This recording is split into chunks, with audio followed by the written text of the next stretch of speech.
Dear colleagues and friends, welcome to Prelude, an interview series about opera produced by Atelier d'Excellence for educational purposes. The current episode is supported by the dynamic online music platform and community of the aspiring opera singers. Today's episode is hosting one of the most acclaimed British conductors and educators, Maestro Jeremy Silver. Welcome, Maestro. Welcome to Prelude. Thank you, and I'm really happy to be here. Thank you for inviting me. We are very happy to have you. I would also like to welcome Sunny Boyd Ladla, AdE Creative Director and Opera Singer, who is joining us, and Alejandra Sandoval, who runs the Aspiring Opera Singers. Hello, guys. Hello. Hello. Good evening. So, Maestro, people are looking forward to learn more about you. So, without further ado, I would like to pass to the first question for today for you, which goes back in time. We want to know what inspired you to pursue a career in music, and how did you find yourself in the opera world despite your symphonic focus in the beginning of your career and studies? Well, I actually don't remember a time when I didn't study and perform music. Really, I think I was already taking piano lessons at the age of 4, and I took violin lessons, and I suppose music was really, really strong in the home, which was tremendous. But it was also a very sort of sheltered upbringing. So yes, I was a good pianist in my town, and that's sort of all I knew really. And bit by bit, I got fascinated by the sound of the orchestra and had less interest, I guess, in the piano and so forth. I just loved the colors. I loved the possibilities. And eventually I went to university, but not to do music. So my parents always said, no, carry on, do masses of music, but don't take it as a career. It's far too precarious. It's far too difficult. So I went off to do languages because it was the other big passion of mine. And I played in a concert every night. I just couldn't stop. So eventually I just thought, who am I kidding? I should just sort of give this a go. So I switched over to studying musicology. It was quite academic. In fact, I took all the most academic courses I possibly could because I just thought, well, you don't stay at university for long, so let's really pursue this. And I started to conduct more, and then I thought, well, I'm sure I could never be a conductor. I mean, that's an extraordinary thing, but I'll try. I'll do the auditions for the Royal College and the Royal Academy and so forth. And to my immense surprise, I got into the Royal College, and that was all to do with symphonic conducting. And that's where I thought I was headed, until a friend of mine who had been working on a sort of semi-professional opera festival in London for several years. It was just a summer thing. He said to me one day, I don't want to do it this year because I want to go off and do a competition. So why don't you do it? Can I recommend you? And I said to him, don't be silly. I don't know anything about opera. No, I couldn't. And he'd seen something in me. He twisted my arm, and I ended up being chorus master, repetiteur, and assistant conductor, with conducting the Saturday matinee of l'Elisir d'Amore at a central London venue. And I just took to it like anything. I suddenly thought, why didn't I know about this before? It uses all my skills. That was 1989, and I have not left opera for one day since. It's just extraordinary. Well, It was meant to happen, I think. It looks like it. It made perfect sense, not only of the mix of languages and passion for drama and so forth, but my particular brand of piano playing, which had always been a little bit improvisatory, as it were. And that's what a repetiteur does. You look at a score, you think, yeah, that looks a little bit like it sounds, and then you play it like it sounds. So everything just fitted in. Fantastic. Wonderful. Next question belongs to Alejandra. Please, Alejandra. Yes.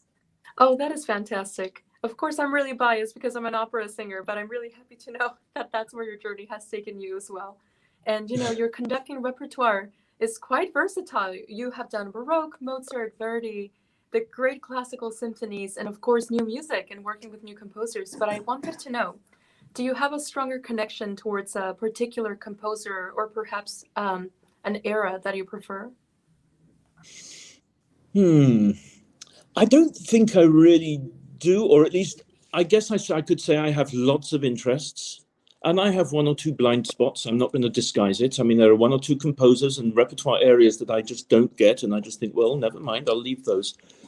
But I think when I started, I was very much a sort of Mozart to the early 20th century sort of musician. When I sort of came of age musically, I suppose, through the 80s, that's when all the historically informed performance practice was beginning to be further investigated.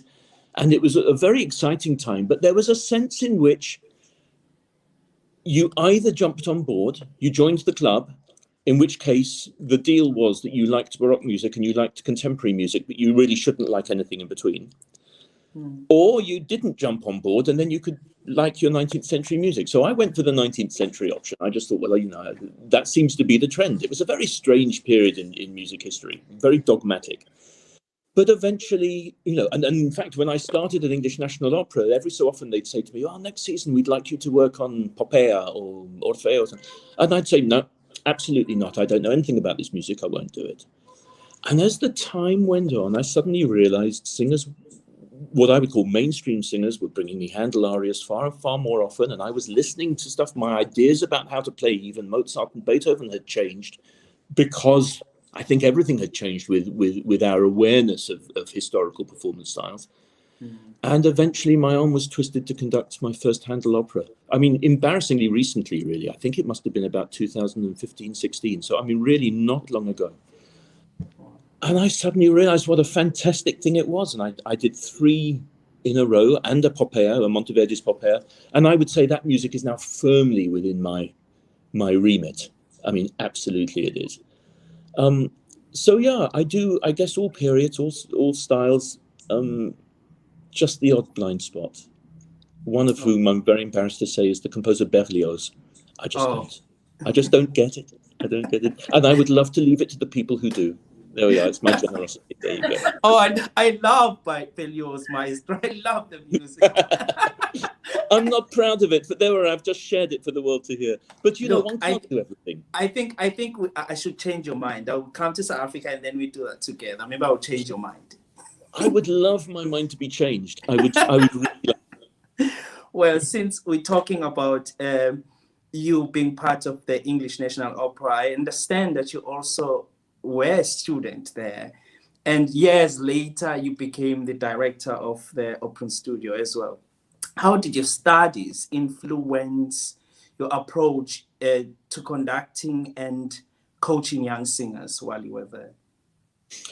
So, I mean, I should clarify first of all about the institution. So English National Opera obviously is one of the big opera companies of London where I did work for several years. The National Opera Studio is quite a small and very high-powered institution in London, which was actually set up by all the professional opera companies of the UK. So it's not just to do with ENO, but partly to do with. Okay. So, and I ended up being certainly on the management team for the last years before I came here to South Africa. South Africa, yeah. It was a fantastic time. I had such contact. I mean, they just got so many singers in, so many conductors in, so many repetiteurs in. It was very intensive. It was sharing all sorts of ideas. I was incredibly inspired by the then head of music, Martin Izep, who is not only a great name in terms of being an accompanist, of course. I mean, he sort of played for Schwarzkopf, and he'd known Richard Strauss when he was a boy and all this. I mean, the inspiration was huge.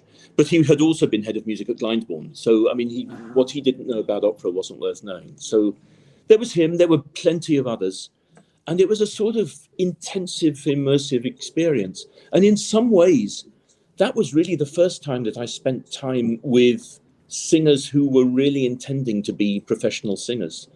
In between 1989 and when I went there, I had sort of taken the view that I should just conduct anything that moves. And that tended to be students, but not music students, amateurs, anything. So this was a really sort of turning point in my life. And I guess it introduced me to the delicate balance of how one talks about music as opposed to how one talks about drama.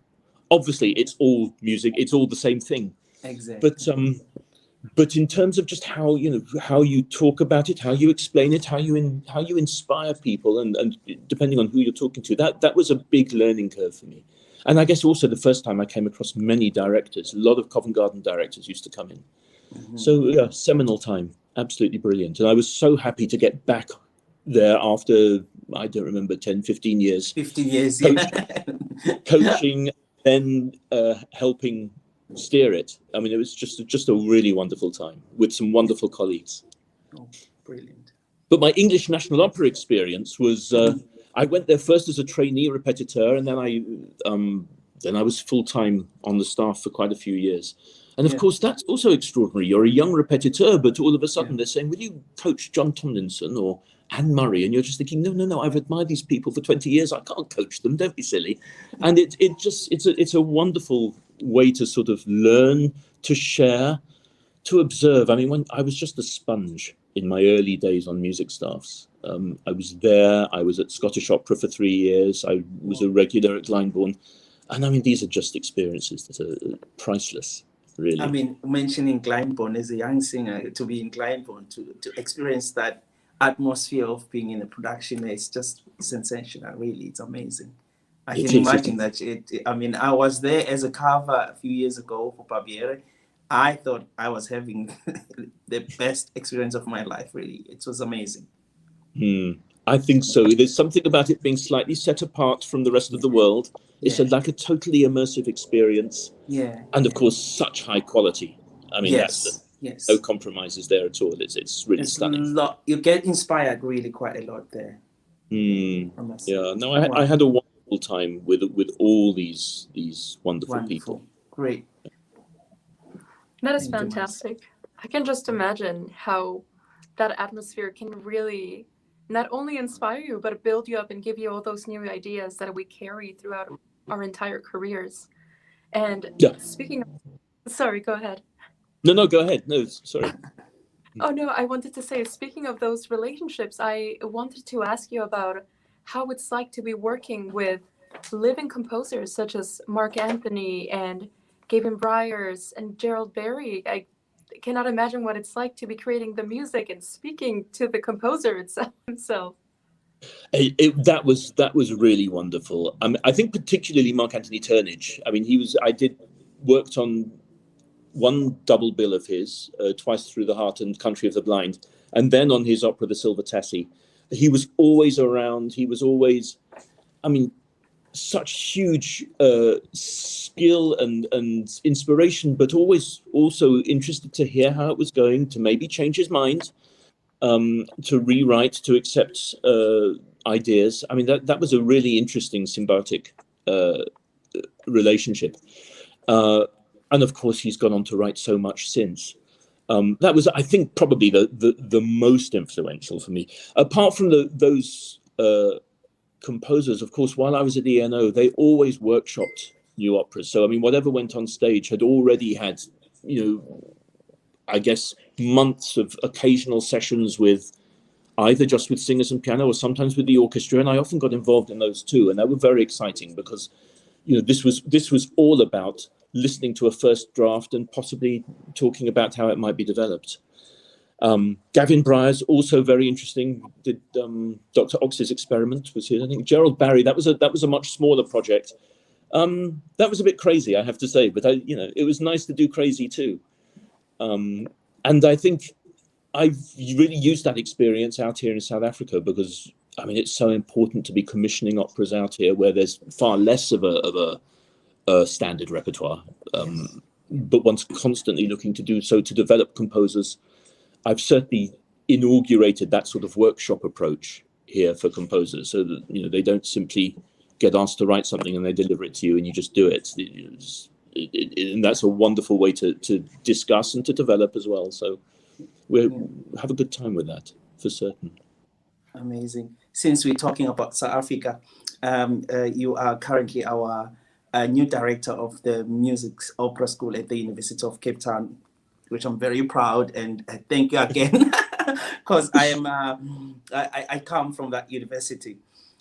You've been, you did mention that you worked a lot in South Africa, I mean, between 2004 to 2007. I think my question would be, what urged you to return to South Africa as the director of the music school in 2019? Yes. So first to say, I guess it's nice to think. I often think I'm the new artistic director here as well, but I'm starting my 4th year, so I guess I'm not so new anymore. Yeah. Which is Yes. No, my first work here was in 2004 in the country. So there was a company called Opera Africa, which I think had done a lot of stuff in Durban, and Yes. they moved to Pretoria in the big state theatre. Yeah. And they invited me to work with them, and I became their principal conductor for several years. And that was really wonderful. That was my real introduction to the country directly working. Obviously, I had visited here before, and I knew many people. Yeah. But in fact, it wasn't then a case of finishing with them in 2007 and waiting till 2012. I think I've worked in the country in some capacity every single year. Yeah. Whether it was concerts with the KZNPO in Durban or the JPO in Johannesburg, or occasional operas already in Cape Town. There was a Bohème, there was a Figaro before I came here. And also I was music director of one of the national choral competitions, which is sort of having a bit of a hiatus at the moment, but it was called the Melting Pot Choral Competition. Yeah, I remember that. Yeah. You remember it? It had sort of rounds all around the country. There were, I mean, there are so many choirs here, and really top choirs. Yeah. And I would come in at the last round for really the national finals, and there'd be 10 or 15 sometimes choirs all competing. Unbelievable amounts of operatic repertoire, as sung as well as any opera chorus anywhere in the world. I mean, this was the thing that it's almost impossible to fathom. How could that be? Yeah. I remember there was one of the choirs was doing something from Vespri Siciliani, and I knew that actually at the time I was here doing that competition, that Covent Garden was actually premiering their Vespri Siciliani. And I sat here thinking, do you know what? I'm watching this choir from Gauteng sing this, and I know it's not better in London at the moment. I know it's as good, but I mean, it was just extraordinary. So I did actually come out every single year, and I worked with orchestras, I worked with singers. I also inaugurated a conducting course with that Melting Pot competition, because I felt that there were 1 or 2 areas of training in this country which hadn't happened for many years. Conducting was one, repetiteuring was another. These are things that I'm addressing very much now. So for me, when the opportunity came up to come to the opera school, I mean, I didn't need much persuading. I mean, I was really amazed that they thought of me. I had to come actually in 2016 at fairly short notice to rehearse something, and that was very nice. And then in 2018, they wrote to me again and said, "So you're going to apply for the job?" And I said, "Oh, okay, I guess so. Why not? Why not?" Very lucky, I must say. Since we're talking about the talent in South African choirs, and I'm sure you are South African and you know what's going on. We are the nation that sings. So to people who don't know, because I think that the perception is that South Africans are not that well, I don't know, they don't have so much information about opera. What would you describe the talent, and vocally now I'm speaking in terms of the young singers that are coming up in South Africa, because we have quite a big number of singers who are singing internationally already. How would you describe the talent to people who are in Europe who have no idea what is going on in South Africa since you're there? Do you know, miraculously, there is a huge amount of very natural vocal talent all around the country. I think it comes mainly from the choirs, whether that be community choirs or church choirs. I think that's where people get their first experience. Yes. But there's just a richness of natural, and I'm talking about specifically vocal, free, technical talent. An enormous amount, and a sort of natural musicality that people just learn music. They're extraordinarily good in some senses when they're very, very young at imitating. Yes, I mean, that's something to sort of deal with later on, because that's not so helpful. There comes a stage at which that needs to change. Yeah. In terms of why, I ponder this very often. I guess 150 years ago, one might have said, well, Italy was producing all the singers, and that's wonderful. I don't know whether that is the case anymore. One looks very much to South Africa and maybe South Korea and some places in South America now for this sort of inspiring young talent. And a colleague of mine told me a story. She had been chorus master at the big opera company in Pretoria in the pre-democracy, so in the days when, you know, despite all the problems, Yes. it was very well funded. It was a big international company. And when she saw that it was likely to fold and she needed to look after her own future, she took a job as a head of music at a boys' school in Pretoria. Around 2000, I think we're talking. And she said, for several years, every boy that came into that school, so we're talking maybe, you know, 11, 12 years old, could sing. They just all had these unbelievable natural voices with some sort of innate understanding of technique. And she said, as the years went on, a smaller proportion of them were able to. And she put that down to the fact that more of them were now living in the city. They weren't living in rural areas. And there's something about city life for all of us, which is a little bit, it makes you a little tenser. It puts you less in touch with your body. Yes. It's stressful. And of course, those things are terrible for singing. You spend your time as a singer trying to get rid of all that stuff. So, but of course, there are still many, many people here who sing extraordinarily well. And my job is twofold. One is to make them more conscious of what they're doing technically without interfering, without ruining it. So it's not the same as building up a voice in the UK or in France or whatever. I mean, you're not building, your job is not to ruin it, but also to give them a sort of conscious way of working, because so that they're not just working on youthful muscle and one day they don't know how to fix it. And then it's gone, yeah. Yeah. But then also, of course, all the other skills, you know, the real musicianship skills, as opposed to, I mean, I tend to think that musicality is one's natural sense of how music goes, but musicianship is the reading, the theory, all that stuff that needs to be given, the languages, the drama, all that. But the talent, the raw talent is still just so inspiring. Why would one not want to be here? Of course. I mean, and so another question that, how have you been doing since we've been going through this terrible pandemic time? How has your experiences been since? So, I mean, it was a little strange. So I arrived here full time in 2019, and well, I mean, there had been various challenges here over the recent years, and I came and discovered that there really wasn't much material or institutional memory about how things had been done before. Mm-hmm. So in 2019, I rushed to somehow put together material and a way of working and so forth. I worked so hard, and I got to 2020 and I thought, thank goodness I've done that now. So this year's going to be easier. Yeah. And of course, within 2 months of starting, everything locked down and we had to put everything online. So we did the whole lot again. And I mean, I think all of us around the world had these challenges of how on earth do you give opera students a meaningful experience online? We did not have in this country the advantage of first world access to Wi-Fi and to this and to that and to the other. Many people had no access or had very poor access. They were desperately trying to access content if they could at all, maybe on a cell phone and maybe only between the hours of 12 and 4 at night, with a lot of noise around them. They had no private place to study. They couldn't sing as such.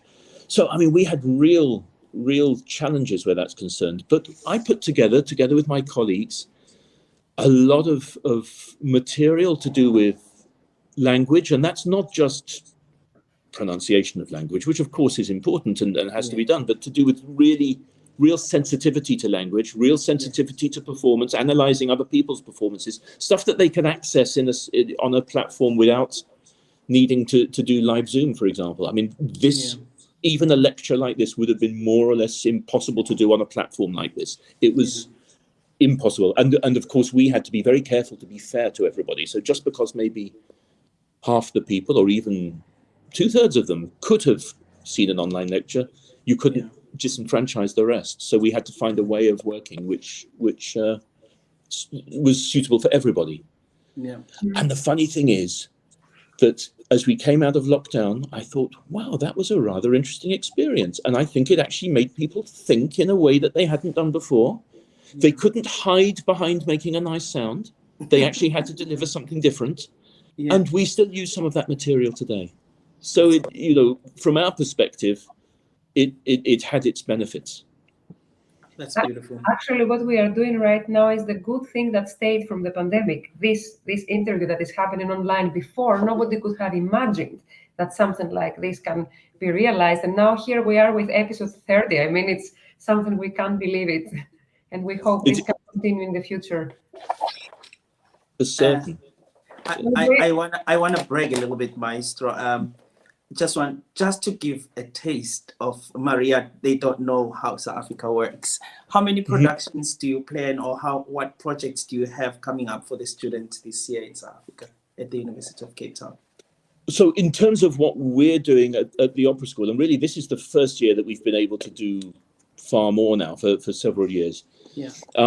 I do a mixture of big and small projects. So I've already done a French song project as a collaboration with Stellenbosch University down here, where it wasn't just to do with song.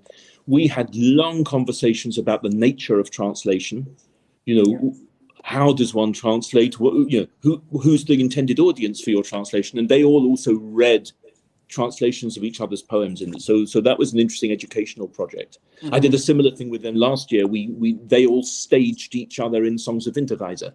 So I'm constantly thinking of things which are maybe a little bit unusual. Yeah. Then I've got a Sondheim project coming up in next month, which I'm really excited about. And once again, it's wonderful to honor Sondheim, who died last year. But it's also, in my mind, a very direct way of people having to get in touch with text. Yes, there's not a huge amount of vocal interest for them in it, but but it'll change the way they deal with text when they come back to their Mozart and their Verdi. Yeah. We then do, in the middle of the year, we do a new commission by Hendrik Hofmeyr, who's one of the country's great composers. I love him. He was my professor. On the life of Sarah Bartman, who was a very well-known South African lady at the beginning of the 19th century, who unfortunately in those days was sort of paraded around Europe a little bit as a curiosity. Yeah. And she has very much become a sort of symbol of, oppression and inequality and so forth, very much an icon in South Africa. We've even named one of our big halls at UCT after her. Yeah. So this opera we'll be doing in the middle of the year with the Cape Philharmonic Orchestra, fully staged, as a project entirely on our own. Oh, wow. And at the end of the year, we're going to do Handel's Alcina. But that we're going to do as a collaboration with Cape Town Opera. Cape Town Opera, okay. So, Maria, to answer your questions, so we do operas. the UCT does a lot for students, actually. And that it's something that is special. It's not, you can't find it anywhere else. So we are very lucky.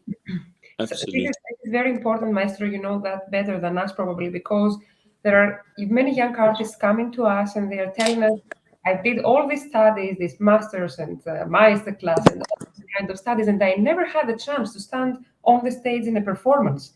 So universities often don't offer this performance opportunity, which is so important. And I'm really surprised to hear that it's happening so frequently in South Africa. It's amazing. Really. It's really wonderful. I think we've been very lucky. Until recently, a lot of the performances that UCT Opera has done has been in collaboration with Cape Town Opera.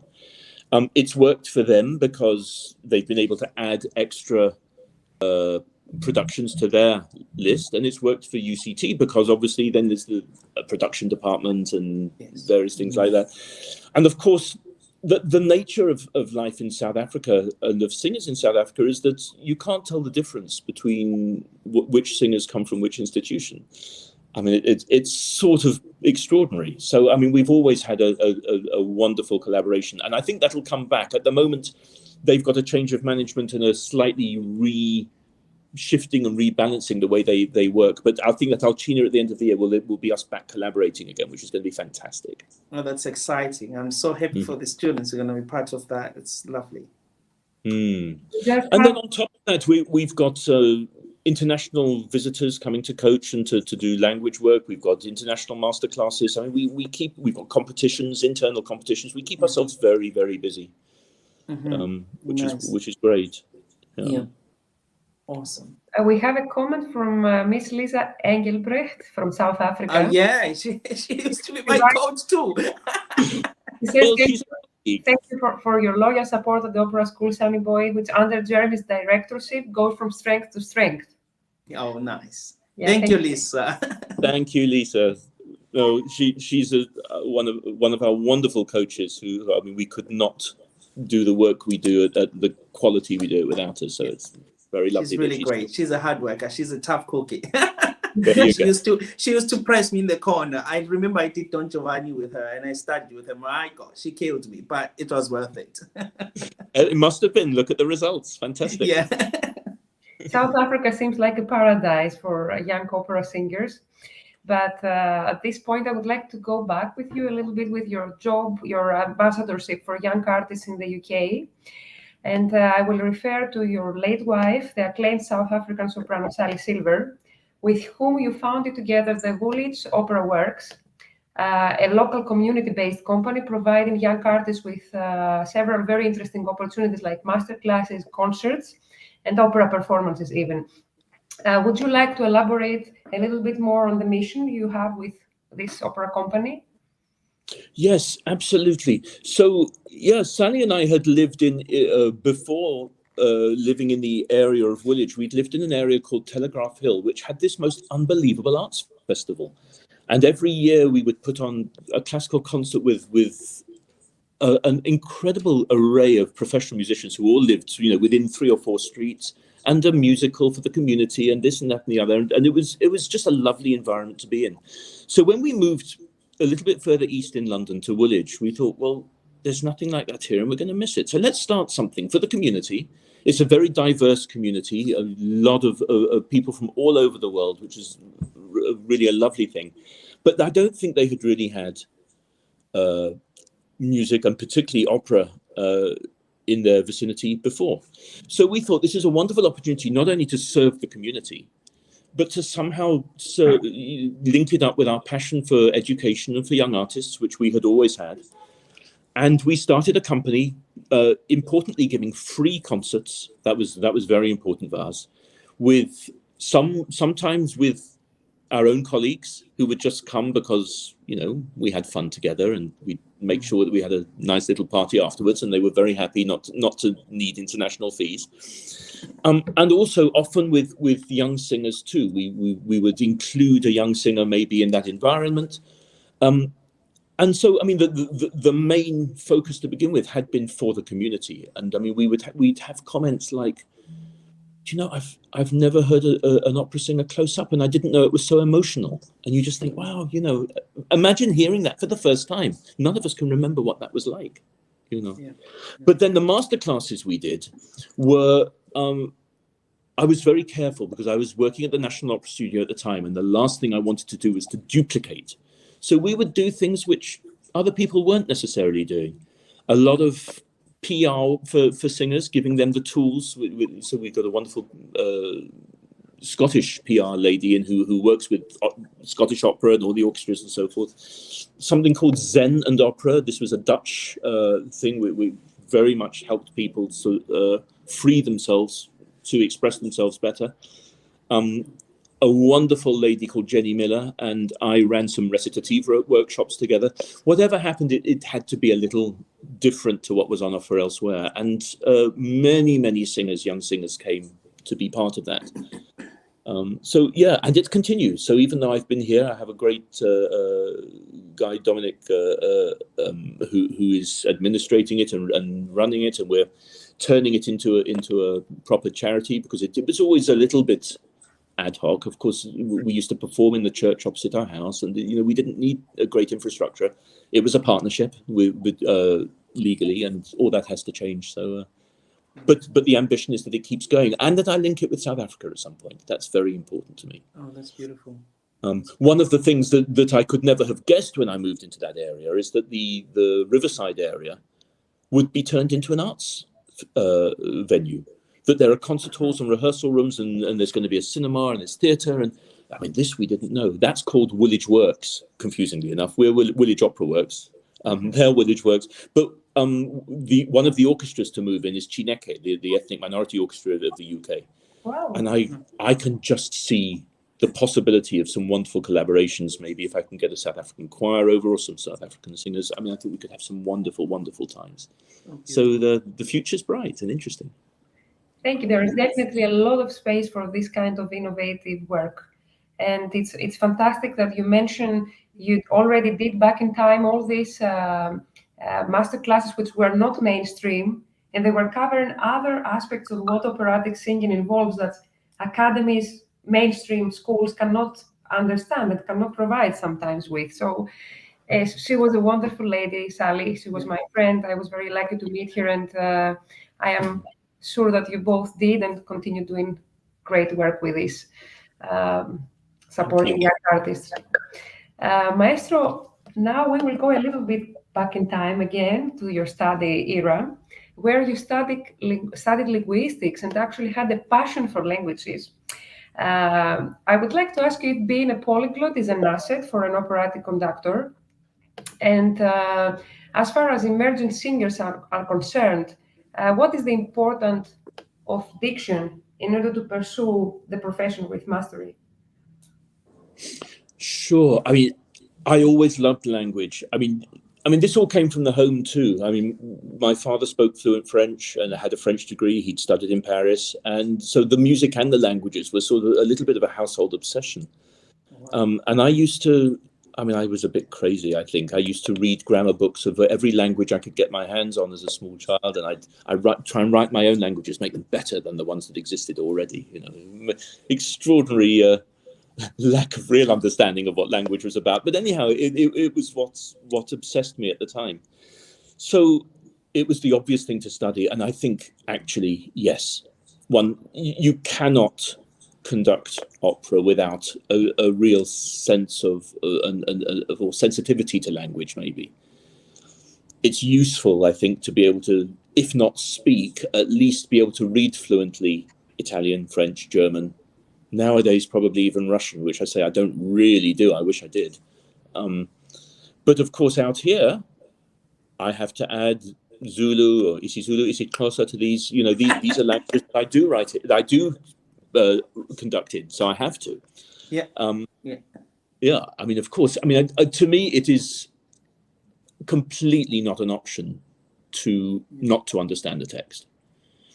And of course, many singers still do that as well. I mean, I say to my students sometimes, you know, if you watched a film and you really enjoyed the film, and then I said to you, yeah, but none of those actors knew what they were saying. They were just saying the sounds. You'd think I was mad.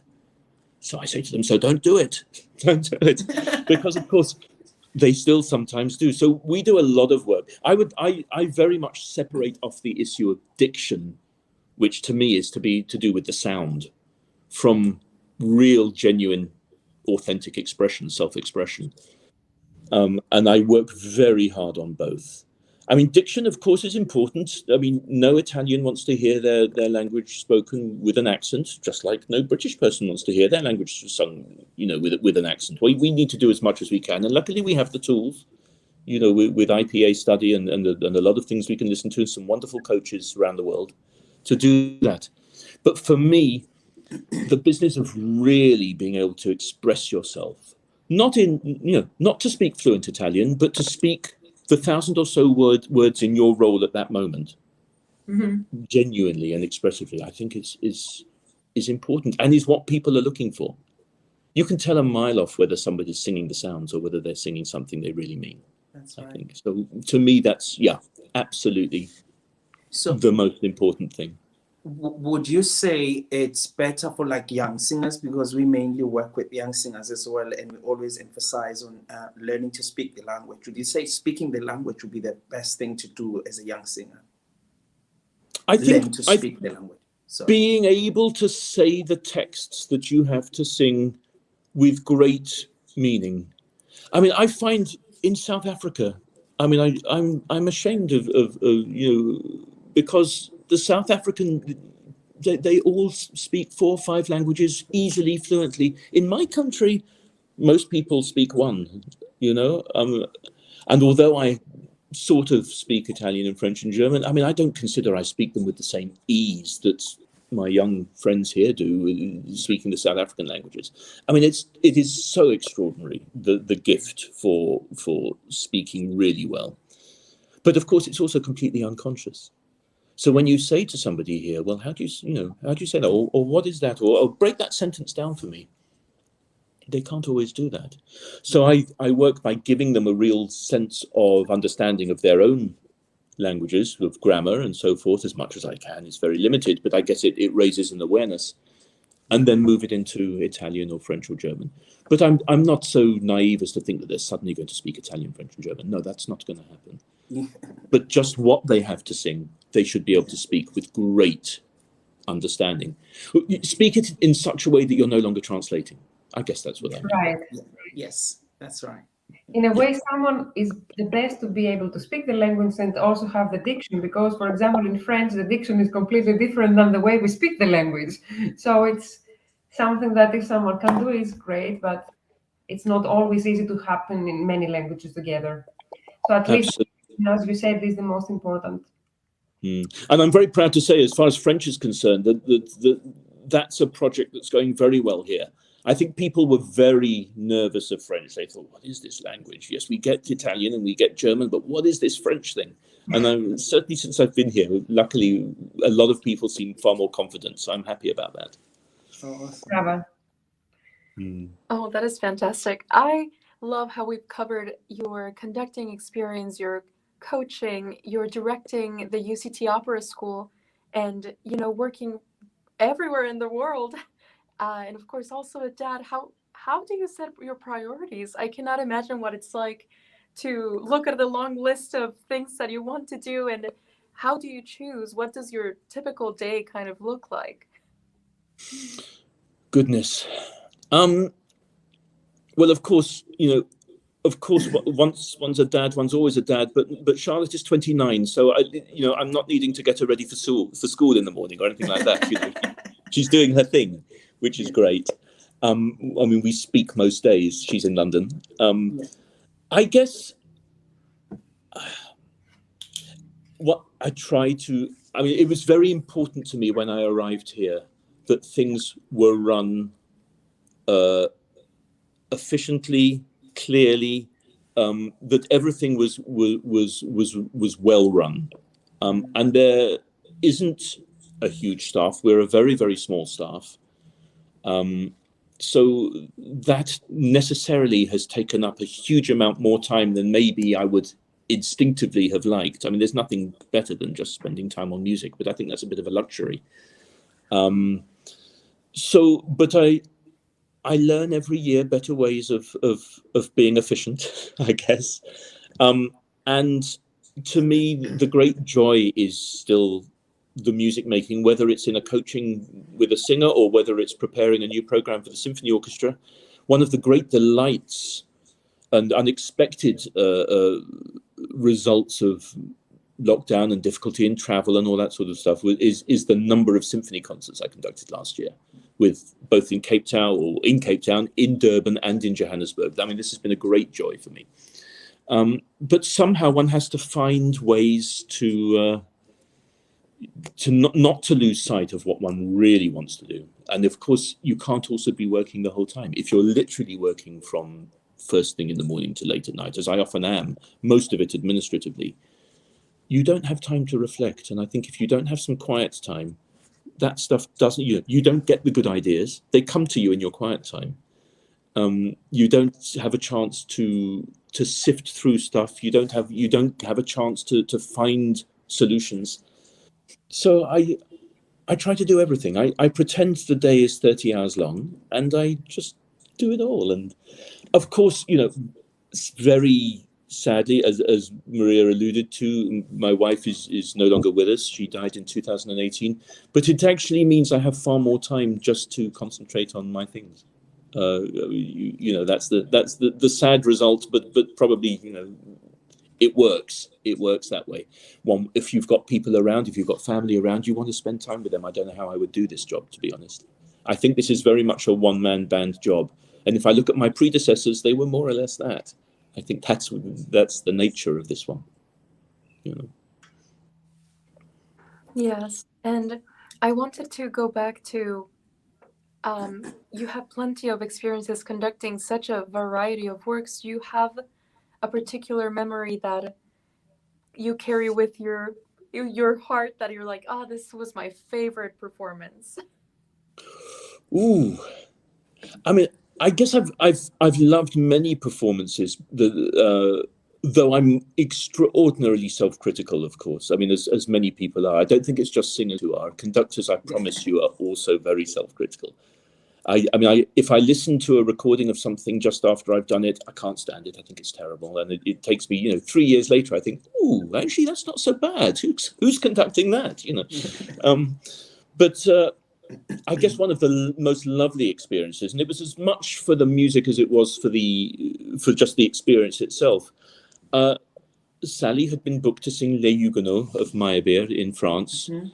And of course, I mean, this is sort of a well-known piece, but actually before the Deutsche Oper did it a couple of years ago, it was not that well-known. People knew about it more than knowing it. So it was a wonderful thing that she was asked to do, and we did a little bit of work on it. And she'd been there for a week when the conductor developed ill health, and they were looking for somebody else, and I literally got a call, "Can you come now?" And I thought, well, I guess I know about a tenth of it because I know her role, and our daughter was in the very last year of primary school and had basically finished everything she needed to do. So sure enough, I said, okay. I mean, you only do that when you're young. I said, fine. And we got on a plane, and I took the scores, and I was reading them seriously. And I went, and we did the opera. It was a great success. It was a real pleasure for me to work with Sally, because many companies were nervous about booking us together. I think they felt that somehow, principal soprano and conductor was a little bit of a strong position to be in, and they weren't always happy to do that. One or two companies often were, and I applaud them, and I'm very happy for those experiences. But this was an opportunity in France to do this, and we were there as a family. It was, I mean, my discovery of Meyerbeer was really very happy. That piece, particularly when we get to acts 4 and 5, I mean, is just stunning music and dramaturgy, really wonderful. We had a great cast, including the veteran American tenor Rockwell Blake. Oh wow! So it was really a very special experience. So I guess I keep coming back to that, I guess. That's nice. Maestro, since you've shared a lot with us, and the main idea of this organization of AdE is to work with young singers, encourage them to be their best as they can be. What would be your advice to the young singers who are considering to take their next steps in this crazy career that we all in? It is crazy, isn't it? It is. Yeah. You're right. I mean, there are the usual bits of advice. There are that everybody would give. There's the work hard, make sure you know your music before you turn up. Learn, do your dramatic research. All that I stand by. Everybody would advise these things, and it's got to be the most important thing. You only get out of this what you put in. But I think no matter what the skills are, the vocal technical skills, the musicianship skills, the language, the dramatic skills, the acting skills, and so forth, no matter what these are, I think my biggest bit of advice to many of my students is that, this is not, in a sense, a competition, either with others or with yourself, in the sense that, yes, there are skills to be learnt, but vocal technique on its own is meaningless. Musicianship on its own is meaningless. That if we don't put this to the service of really expressing something important about humanity, getting to grips with what the composer and librettist in the first place wrote it for, because they were not also interested in crotchets and quavers, really not, or eighth notes and half notes, depending on our audience. But it would be that, don't lose sight of what it's for. And I think that is what people who are casting are looking for. Yes, they want a certain sound. Yes, they want the skills. But if they can see somebody who is really expressing something, they'll book them. I think almost definitely. I used to sit on casting panels every so often, particularly in my National Opera Studio days. And people in those days knew I came to South Africa often. And they'd say to me, "Oh, I've heard some South African singers, fantastic, wonderful, wonderful, wonderful." And they'd say, "And they're winning all the competitions, amazing, amazing sounds." And then they'd say, "But of course, they all need extra training programs when they come to Europe before they can work. You can't cast them immediately." And I'd say to them, "Well, what's that about?" And they'd say, "Well, look, it's not all about let's make the very, very best, most impressive noise we can. It has to be more than that." And I'm looking at these people who are running companies in the UK, in Germany, in France, and thinking, I don't want that said of young singers in the future. If this is, I think there was a time in the past, in the 50s, 60s maybe, when sound was everything. Yeah. But it's certainly not what people are looking for now. They're looking for a mixture of all sorts of things. And if we're going to prepare our singers properly, we have to change their priorities slightly, or expand their priorities, not shift them, but expand them. So that's my mantra here very often. Well said. Well said. And very optimistic also. Yeah. Very. Hopefully. Maestro, I will stay on the optimistic side of things. As now the pandemic appears to be ebbing, what are your plans for upcoming projects in the next months, let's say? So some of them I alluded to already when the questions came from one of our listeners. That was the Sondheim Project, the new commission, the Alcina. We're inaugurating as well a new operetta competition. That was it was an idea and an inauguration by a lady called Aviva Pelham, who's been a wonderful South African opera singer and operetta singer, and is a producer. I mean, she has more energy than anybody I know. I know. And She was my teacher. Also, yes, she was my English diction teacher, the best. There you are. And I think, when she was in the middle of her career, South Africa used to do a lot of operetta, and it hasn't really been done for a long time. Similarly, it's not really done in the UK. I mean, it's sort of become less mainstream in those countries. But the fact is that most German houses will put one on every year.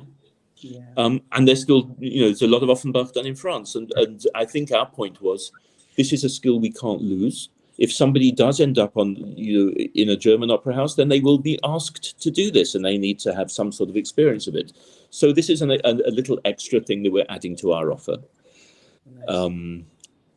We spoke about that, and yes, people coming over for masterclasses and so forth. But the main projects, I think, are the Sarti Bachmann of Hendrik Hofmeyr, our Alcina, and this Sondheim just coming up now.